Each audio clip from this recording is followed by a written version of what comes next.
Salut à tous, aujourd'hui on se retrouve pour une petite vidéo tutoriel dans laquelle je vais vous expliquer comment mettre votre dessin en valeur grâce aux ombres et par la même occasion on va voir une petite astuce pour éviter de voir les traits de feutre. C'est parti! Pour commencer, il vous faut un coloriage vierge ou que vous avez simplement colorié au feutre mais dont vous n'êtes pas totalement satisfait. Si vous n'avez pas encore colorié, bien sûr, il vous faut des feutres. Et il vous faut aussi des crayons de la même couleur que des feutres ou d'une couleur très proche, plus un crayon noir. Notre but va être d'obtenir une fleur comme celle-ci, c'est-à-dire avec une teinte homogène et des ombres pour créer un peu plus de contraste. J'ai choisi 4 feutres, 2 pour la fleur, 1 pour les feuilles, 1 pour les tiges. Donc les voici sont de simples feutres Stabilo. Donc au niveau des couleurs, j'ai choisi un rouge foncé bordeaux, la teinte juste à côté qui est un rouge légèrement rosé, un vert pomme pour les feuilles et un vert anis pour les tiges. Donc comme je vous l'ai dit, il vous faut des crayons d'une couleur très proche de celle des feutres. Et pour ça, j'ai choisi le crayon Carmin numéro 080 de chez Caran d'Ache pour le rouge. J'ai pris le carmin foncé numéro 089 pour le bordeaux foncé. Ensuite, pour les feuilles, vu que la teinte verte de mes Stabilo était un peu trop flash, j'ai choisi 2 crayons. Donc j'ai d'abord pris le crayon vert prairie numéro 220, qui est un tout petit peu plus foncé. Et j'ai pris aussi le crayon vert sapin numéro 239 pour vraiment foncer encore un petit peu plus les feuilles. Pour faire les ombres, j'ai pris tout simplement le crayon noir numéro 09, toujours chez Caran d'Ache. Et pour faire les ombres des feuilles, donc j'ai pris le crayon vert foncé numéro 229 en plus du crayon noir. Pour bien faire une ombre, on va devoir savoir faire un dégradé, donc je vous conseille de vous entraîner par exemple avec le crayon noir puisque c'est celui-ci qui va nous servir pour faire les ombres. Donc vous partez d'une base foncée et vous appuyez de moins en moins fort pour que ça mène quasi à rien. Gardez bien à l'esprit qu'il vaut toujours mieux mettre moins de couleurs et puis en rajouter, ce sera beaucoup plus simple que de faire l'inverse.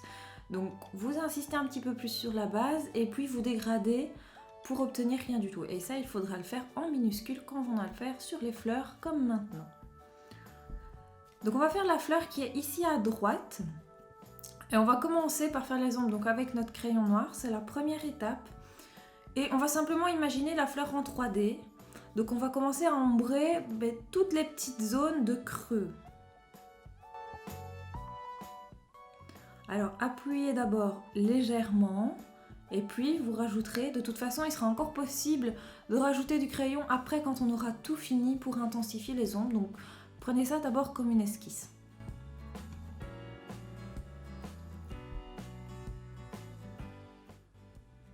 Donc on fait d'abord les zones les plus évidentes, donc tous les petits creux.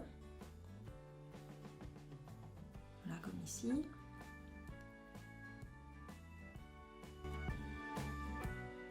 Très légèrement, juste pour créer vraiment une toute petite ombre. On va faire aussi une ombre à la base du cœur de la fleur.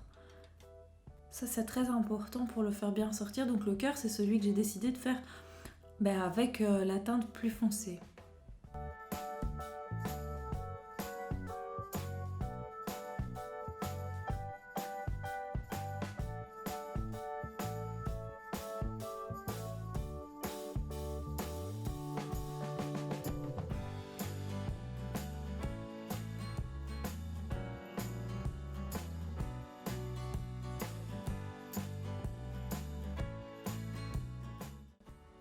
Maintenant que les premières ombres sont faites, on va venir ombrer l'envers des pétales, c'est-à-dire on va imaginer les pétales mis l'un sur l'autre et on va venir créer une petite ombre mais juste à la limite entre deux pétales, comme s'ils étaient superposés. Pour créer un peu de relief, parce que sinon ça fait un dessin fort plat. Donc vous n'êtes même pas obligé de faire une grosse ombre, enfin un gros dégradé, simplement en repassant un tout petit peu avec du noir sur le trait qui est déjà dessiné, ça peut déjà donner bien.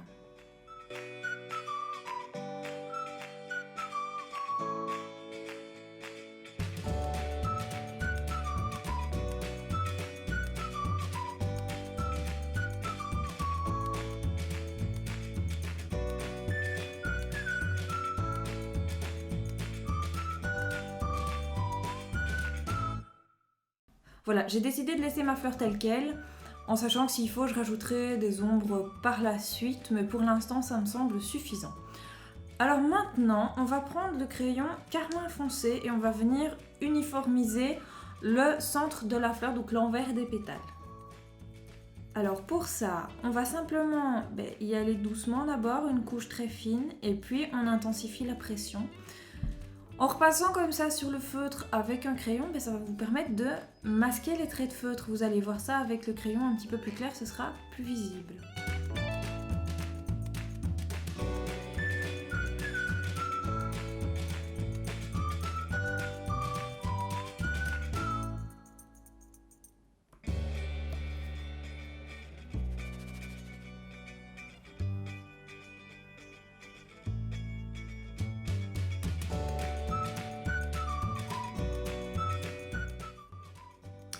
Voilà, maintenant on va passer au crayon carmin et on fait pareil.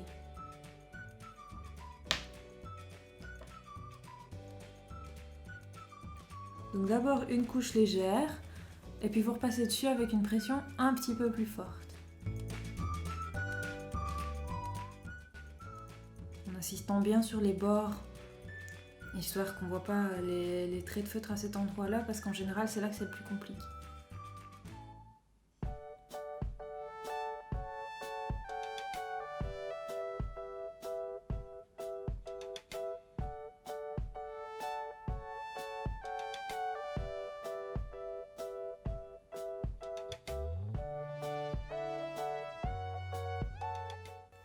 Et voilà.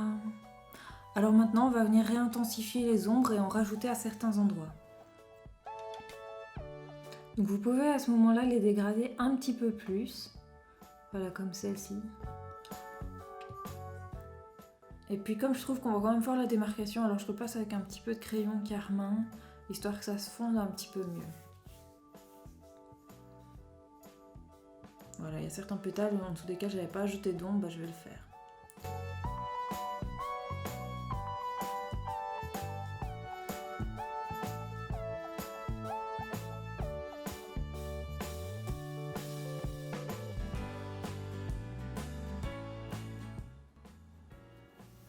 Et voilà, ma rose est terminée. Alors maintenant, on va faire les feuilles. Pour les feuilles, même chose, on commence avec l'ombre au crayon noir. Donc ici, vous voyez que le pétale est par-dessus la feuille, donc on va créer une ombre à la base. Une ombre légère puisqu'on va venir l'intensifier après avec le crayon vert foncé.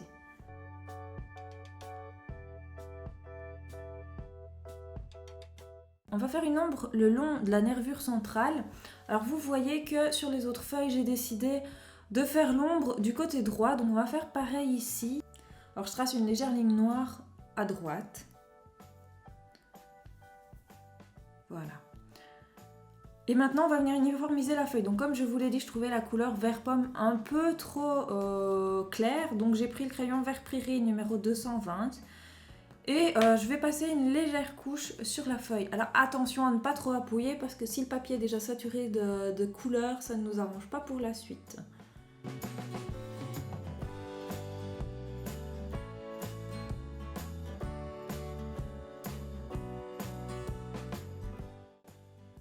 Voilà, et maintenant pour foncer encore un petit peu, j'ajoute une couche de crayon vert sapin numéro 239. Sans appuyer trop parce que sinon ça va vraiment faire très très foncé.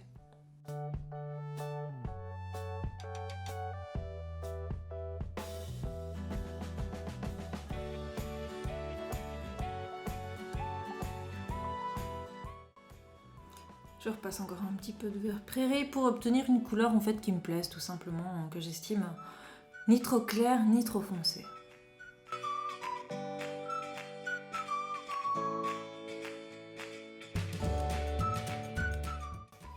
Ensuite, je reprends mon crayon noir et j'intensifie de nouveau les ombres.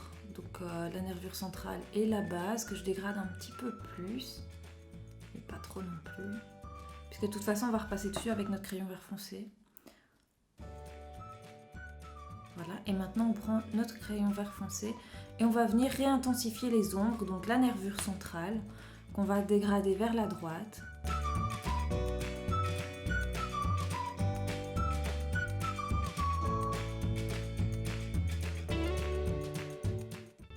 et la base de la feuille qu'on va venir aussi dégrader.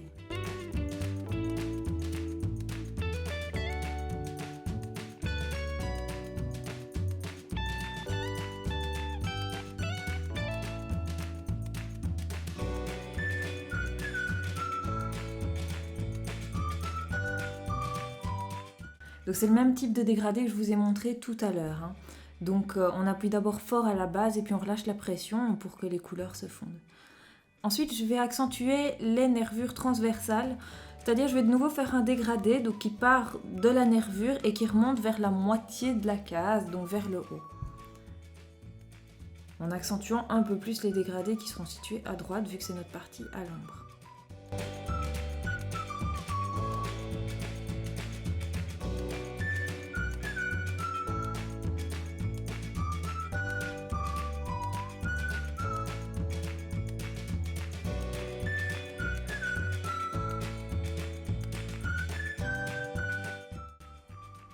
Et pour terminer, je reviens encore une fois avec mon crayon noir, histoire de réaccentuer les ombres.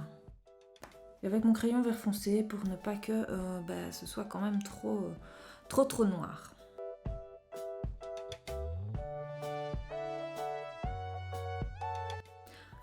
Voilà, alors pour finir, je vais vous montrer une petite feuille en accéléré. C'est parti!